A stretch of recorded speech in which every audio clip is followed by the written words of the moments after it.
How did you, out of interest, how did you find and how did you also manage the transition from being the, whatever you want to call it, the Hagen, as you said, or the the consultant or whatever, that's providing information, to actually then becoming the decision maker? Because they're two very different roles, and I don't know which one was more in your comfort zone, but how did you manage A, the transition, and then B, the responsibility of the imposter syndrome that came with it? Yeah, well, with the number of failures I've had, Ollie, I think some would say I didn't manage it very well, but that's a separate thing. And again, going back to the sort of the slight schizophrenia about how you see yourself and how others see you. You know, I had one mentor, a most incredible man, a guy called Michael Lockett, Sir Michael Lockett. And Mike always used to say, he said, "Richard, you're a young man in a terrible hurry."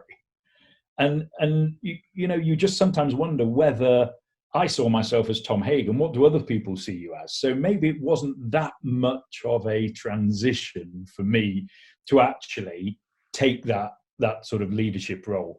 Where the biggest learnings were you captain teams at the highest level.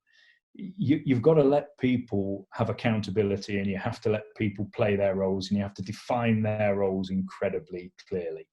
Where I struggled really badly was, if someone wanted help, I had to try and do their role, help them with it, and do my role, and I suppose I was a meddler. I interfered. I wanted to know everything out of fear of dropping the ball. And I think learning to delegate and learning to give other people accountability and learning to really trust process was really quite difficult for me.